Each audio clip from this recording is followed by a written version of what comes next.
कार्य इसमें क्या क्या कार्य हुए, कौन कौन इस कार्य में सम्मिलित था? आपको पता होगा एक मुस्लिम लीग, कौन सी लीग बेटा? मुस्लिम लीग। मुस्लिम लीग मुस्लिम लीग ने संविधान सभा के गठन में और संविधान सभा के कार्य में लगातार आलोचनाएं की और ये लगातार बहिष्कार करता रहा। किसके लिए?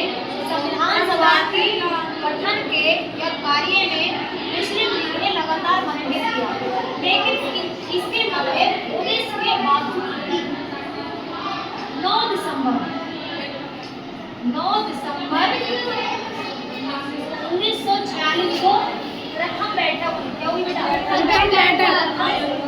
बैठक हुई, आयोजित हुई और इस बैठक में जो अध्यक्ष बनाए गए वो सच्चिदानंद सिन्हा बनाए गए।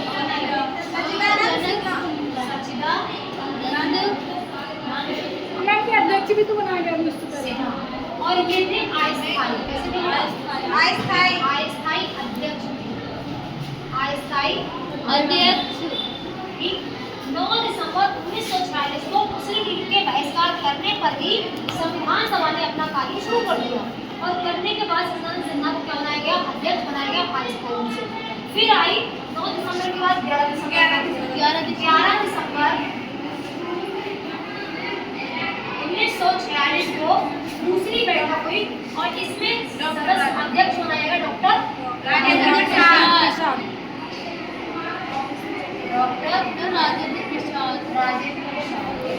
अब हमने आपको बताया था कि जब मुस्लिम लीग की स्थापना हो रही थी उसमें टोटल सदस्य 389 थे।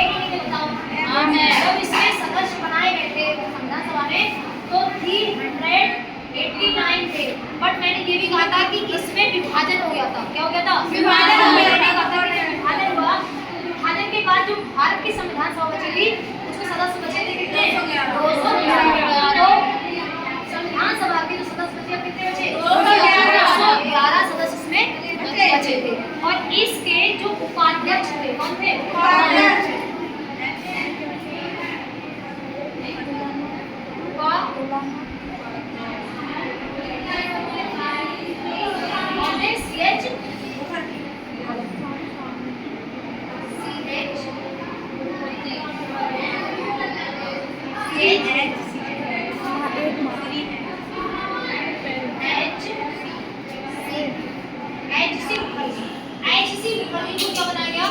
संविधान सभा का उपाध्यक्ष बनाया गया और जो संवैधानिक तौर पे सलाहकार बने वो बने भीमराव अम्बेडकर जी।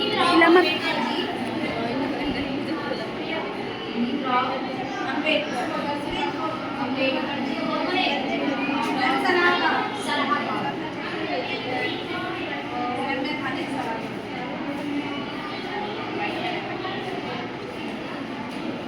सलाहकार।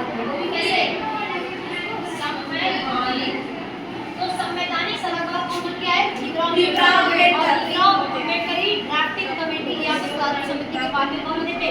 अध्यक्ष बने थे। और आपको पता होगा भीमराव अम्बेडकर साहब ने क्या किया था? भीमराव का संविधान का निर्माण आगे चल के संविधान का निर्माण करेंगे। और उसके बाद क्या हुआ? तब 13 दिसंबर 1946 को क्या हुआ? पूरी तौर से इस तरीके से क्या बनाया गया? उद्देश्य प्रस्ताव पारित।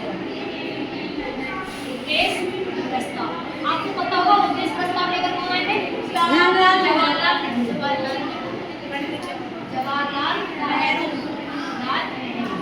और नेहरू जी के उसी उद्देश्य प्रस्ताव से कहा गया था कि अब संविधान जो होगा वो उसी उद्देश्य प्रस्ताव के अनुसार निर्माण किया जाए। ठीक है। और उद्देश्य प्रस्ताव के बाद इन लोगों ने क्या किया? आगे चल के 13 दिसंबर 1946 को पूर्ण रूप से 13 दिसंबर 1946 को पूर्ण रूप से संविधान सभा को मान्य कर दिया गया। अर्थात उसको मान दिया गया और आगे यही संविधान सभा भारत का संविधान को बनाने में सहयोग करे। तब भी 13 दिसंबर 1946 और उसके बाद 23 जनवरी का 23 जनवरी 1947 को पारित कर दिया। इन्होंने कहा कि अब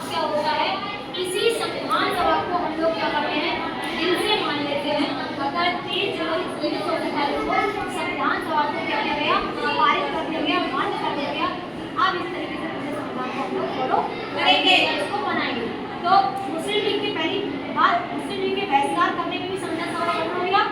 पहली बैठक 9 दिसंबर 1946 में हुई थी। इसमें संविधान से नाम बनाया गया 11 दिसंबर 1946 को और अंतर बना दिया गया।